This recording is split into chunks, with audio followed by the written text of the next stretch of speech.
Hello. Welcome again the Khan Law Studies.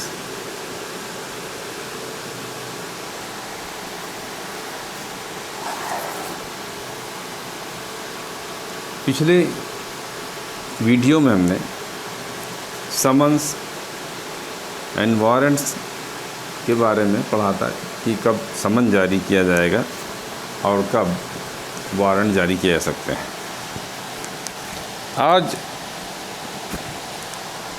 इसके आगे की प्रक्रिया हम देखेंगे कि अगर एक्यूज समन और वारंट जारी करने के बावजूद कोर्ट में अपीयर नहीं होता तो न्यायालय के पास क्या ऑप्शन है। तो सेक्शन 82 है the proclamation and attachment. Proclamation क्या है? If any court has reason to believe that any person against whom a warrant has been issued has absconded or concealing himself so that such warrant cannot be executed. After the warrant has been issued, the accused has absconded or concealing himself to avoid the arrest। तो आगे provide code करती है may publish a written proclamation requiring him to appear on a specific place a specific time not less than 30 days from the date of publishing of such proclamation. Publish a written proclamation. Summons has been, a warrant has been issued, but it appears to the court that the accused has absconded, either absconded or concealing himself from the execution of the warrant। अगर ये बातें सामने आती हैं then the court का provision है the court may publish a written proclamation requiring him to appear at a specific place, a specific time, not less than 30 days from the date of publication। एक written publication court प्रकाशित करेगी जिसमें कि ये निर्देश दी जाएगी कि निश्चित समय निश्चित स्थान पर वो अभियुक्त उपस्थित हो और ये डेट जो है 30 दिन के पहले नहीं होगी। फिर बताया गया कि पब्लिकेशन की प्रोसेस कैसे पब्लिश की जाएगी। जैसे पहले कहा गया है it shall be publicly red. पहले कहते थे कि ये गांव में जो है डुगडुगी बजा के कहा जाता था, ऐसा कि अब होता नहीं है कि जिस गांव में अभियुक्त रहता है वहाँ जा कर के एक ढोल बजा करके आवाज़ लगा के बताया जाता है कि ये अभियुक्त के बारे में, गायब होने के बारे में सूचना दी जाती है। नंबर 2 है इट शैल बी अफिक्स्ड। ये जो रिटन प्रोक्लेमेशन है, इस प्रोक्लेमेशन को जो है उसके घर के एक प्रमुख स्थान पर चस्पा किया जाएगा और उसके गांव में या जिस कस्बे में वह रहता है वहाँ किसी प्रमुख स्थान पर इस प्रोक्लेमेशन को चस्पा कर दिया जाएगा और इसी प्रोक्लेमेशन को न्यायालय की सूचना बोर्ड पर, न्यायालय के कॉन्स्पिशियस प्लेस पर भी चस्पा किया जाएगा।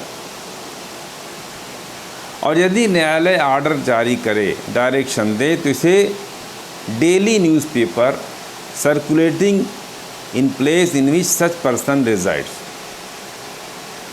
कि ये अभियुक्त जिस स्थान पर रहता है वहाँ पर जो न्यूज़पेपर परिचालित होता है उसमें इस प्रोक्लेमेशन को छापने की भी डायरेक्शन दे सकता है। ये प्रक्रिया पूरी हो करने के लिए 30 डेज़ का टाइम दिया गया है कि 30 दिन का समय दिया जाएगा और उस 30 दिन बीतने के बाद अगर कोर्ट एक ऑर्डर करती है कि प्रोक्लेमेशन वाज ड्यूली पब्लिश्ड तो it shall be conclusive evidence that the proclamation was published on such and such date. यानी after 30 days on the date fixed accused does not appear, then the court pass an order that the proclamation has been complied. तो ये माना जाएगा it is a conclusive evidence कि ये प्रकाशन हो चुका है। सीआरपीसी में एक अमेंडमेंट हुआ है जो सेक्शन 82 सब क्लास 4 नया जोड़ा गया है ये 2006 में, जिसमें ये कहा गया है, एक नई चीज़ जोड़ी गई है which is called proclaimed offender. What is proclaimed offender?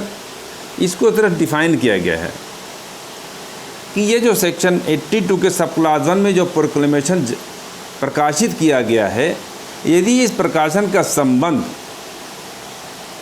धारा 302, 304, 364, 367, 382, 392, 393, 394, 395, 396,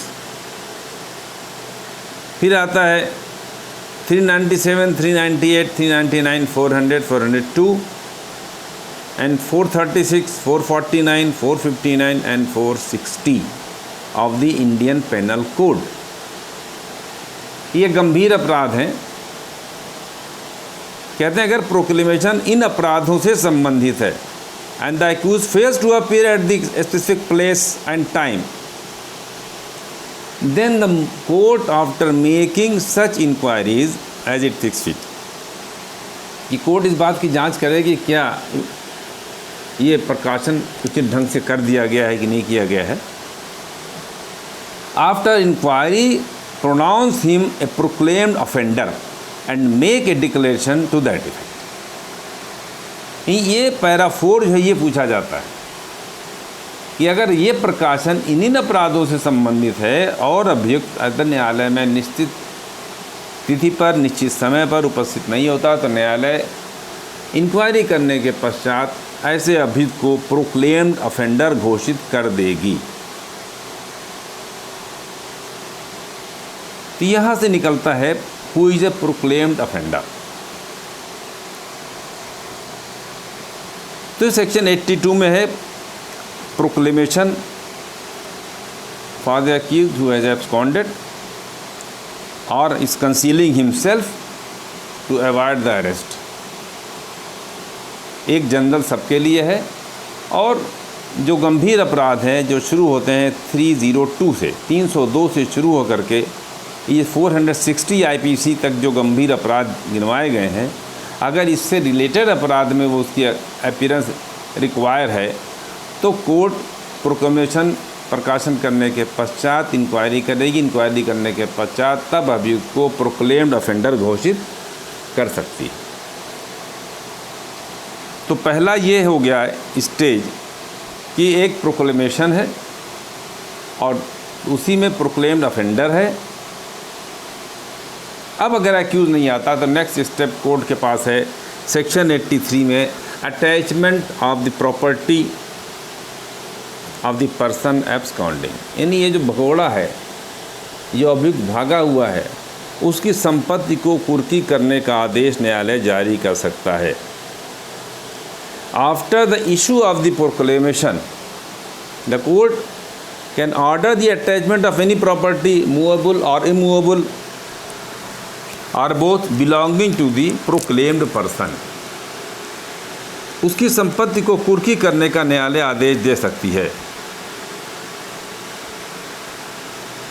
और ये भी प्रोविज़न दिया गया इसमें, at the time of the issue of the proclamation the court is satisfied by affidavit और otherwise that the person in relation to whom the proclamation is made. एक यहाँ पर एक्सेप्शन दिया गया है कि ये सेक्शन 82 का प्रोक्लेमेशन है, उस प्रोक्लेमेशन के जारी करने के समय ही अगर न्यायालय समझता है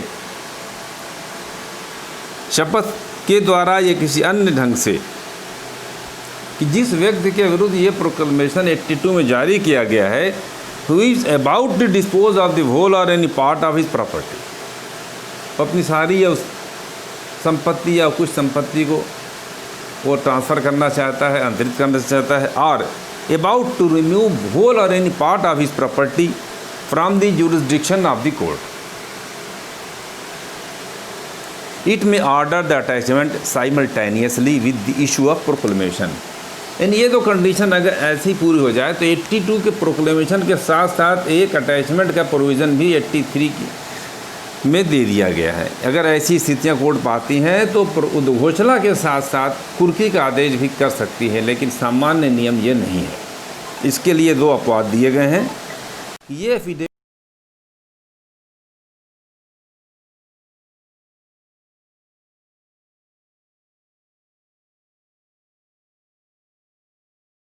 क्षेत्राधिकार से हटाना चाहता है।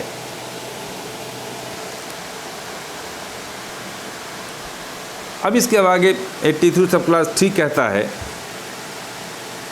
ये जो ऑर्डर अटैचमेंट का है, शैल अथराइज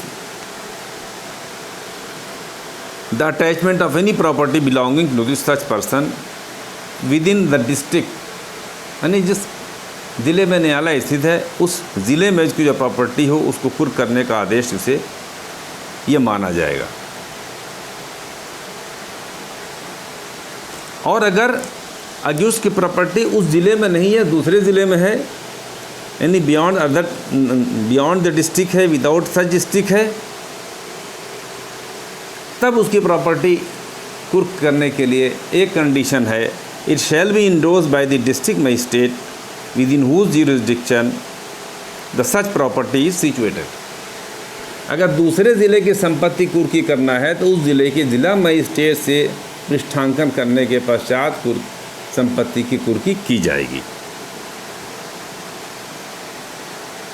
ये तो हो गया इमूवेबल प्रॉपर्टी का।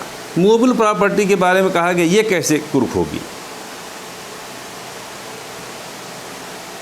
डेट है, ऋण है या मूवेबल प्रॉपर्टी है। डेट है, अक्यूज़ ने किसी को पैसा दे रखा है, कर्जा दे रखा है, या कोई चल संपत्ति है, तो कहते हैं बाई सीजर, यानी उसको जब्त कर लिया जाएगा, या by the appointment of A receiver, या एक ऑर्डर किया जाएगा।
के लिए उस ज़िले के कलेक्टर के थ्रू उसकी अटैचमेंट कराया जाएगा। इसके अलावा आगे कह दिया गया है कि अगर कोई जानवर लाइव स्टॉक है, ऐसी प्रॉपर्टी है जो नष्ट हो जाने वाली है, देन यहाँ पर कोर्ट क्या करेगी, ऑर्डर इमीडिएट सेल। जानवर मर सकता है, ऐसी संपत्ति, कच्चा माल है, जो पेरिशेबल है, जो नष्ट हो सकता है, तो इसको बेच करके सरकार में उसका धन जमा कर दिया जाएगा और जो भी निर्णय होगा उसके अनुसार इस पैसे का निस्तारण किया जाएगा। तो ये 83 में दिया गया है। 82 में प्रोक्लेमेशन है। 82 सब क्लास 4 में डिफाइन किया गया है प्रोक्लेम्ड ऑफेंडर का। इसके बाद हम देखते हैं कि इसके बावजूद अगर अक्यूज नहीं आता है, then the attachment of the property of the person absconding, immovable property हो या मूवेबल प्रॉपर्टी हो, इसकी संपत्ति को कुर्क कर लिया जाएगा धारा 83 में जो प्रोविज़न दिए गए हैं। 84 बताता है claims and objection to the attachment. ऐसे अटैचमेंट के विरुद्ध कोई व्यक्ति जो अपने को क्लेम करता है, संपत्ति का मालिक कहता है, वो 84 में अपना ऑब्जेक्शन प्रस्तुत कर सकता है।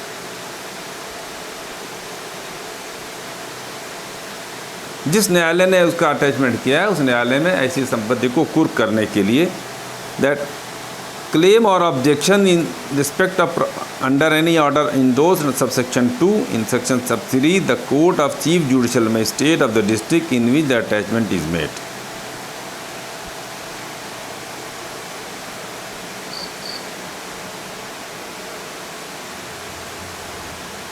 जिसमें कहा गया है by a court which the order of attachment by which the order of attachment is issued or the court of chief judicial magistrate। इसके बाद न्यायालय इंक्वायरी करेगी, इसकी जांच करेगी, सबूत देखेगी। इसके बाद इन विच जो भी इसे होगा इसका मेक इट ओवर ये चाहेगी तो provided that if the preferred और made in the court of chief judicial magistrate he may make it over to disposal to any magistrate subordinate him. अगर ये ऑब्जेक्शन जो है क्लेम प्रस्तुत किया गया CJM की कोर्ट में तो वो किसी दूसरे मजिस्ट्रेट को ट्रांसफ़र भी कर सकता है। अब इसका डिस्पोजल क्या होगा? If it has been disallowed,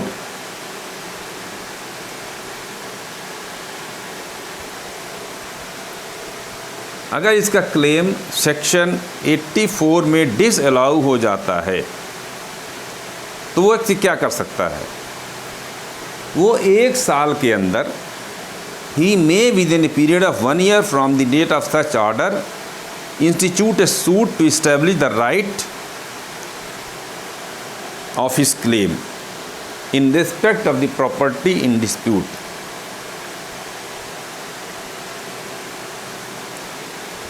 उसके दूसरा अधिकार दिया गया है कि वो 1 साल के अंतर्गत एक अपने अधिकारों को साबित करने के लिए सिविल सूट फाइल कर सकता है, but subject to the result of the such suit if any the order shall be conclusive. अगर कोई दावा किया गया है, उसमें कोई ऑर्डर हुआ है तो उसके अधीन ये जो कुर्की का आदेश फाइनल होगा, और अगर कोई दावा नहीं किया गया है तो ये संपत्ति को कुर्क करने का जो आदेश है ये कंक्लूसिव होगा।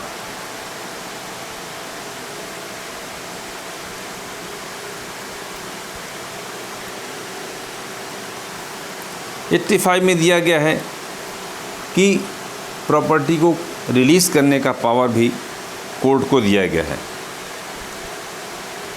कब होगा? If the proclaimed person appears within the time specified in the proclamation, the court shall make an order releasing the property from the attachment। यानी प्रोक्लेमेशन का जो ऑर्डर किया था 82 में और उसके साथ साइमल्टेनियस अगर अटैचमेंट के भी ऑर्डर कर दिया गया था और नियत तिथि पर नियत स्थान पर वो अभियुक्त उपस्थित हो जाता है तो ऐसे अटैचमेंट का ऑर्डर जो है में जो प्रॉपर्टी अटैच की है उसे रिलीज़ कर दी जाएगी।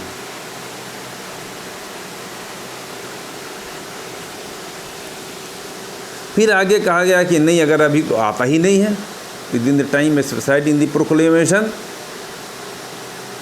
तब ये संपत्ति राज्य सरकार के अधीन होगी। But it shall not be sold until the expiration of 6 month from the date of attachment. यानी अगर वो नियत तिथि पर नहीं आता है तो ये प्रॉपर्टी राज्य सरकार के अधीन चली जाएगी, लेकिन फिर भी ये प्रोक्लेमेशन की तिथि से 6 माह पूरा होने तक इसे बेचा नहीं जाएगा, सेल नहीं किया जाएगा। या अगर कोई क्लेम, कोई ऑब्जेक्शन प्रस्तुत कर दिया गया है, उसका निस्तारण नहीं कर दिया जाता, तब तक इस प्रॉपर्टी को राज्य सरकार बेचेगी नहीं, विक्रय नहीं करेगी, जब तक ये प्रॉपर्टी पेरिशेबल नहीं है, यानी नष्ट होने योग्य नहीं है। जैसा कि पहले बताया गया है, यदि नष्ट होने योग्य है तो न्यायालय उसे विक्रय करा करके विक्रय धन को राज्य सरकार में जमा कर सकती है।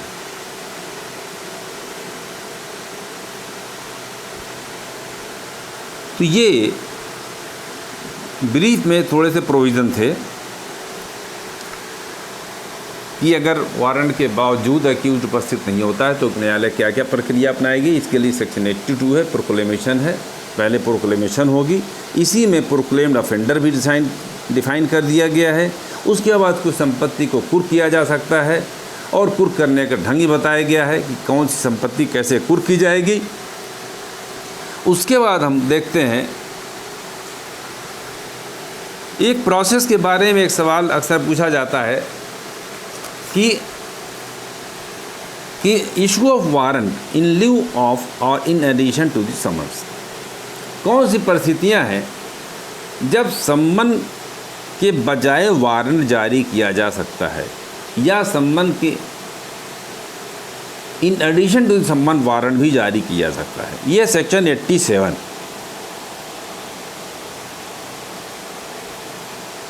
कहते हैं जहाँ पर न्यायालय को सम्मन जारी करने का अधिकार है, तो ऐसा न्यायालय वारंट जारी कर सकता है after recording it's reason. Number 1, कब जारी करेगा? 87 सब plus A, either before the issue of सम्मन, सम्मन जारी करने के पहले, और आफ्टर द इशू ऑफ सम्मन, सम्मन जारी कर चुका है फिर भी वारंट जारी कर सकता है, but before the time fixed for his appearance. ये वारंट कब जारी होगा?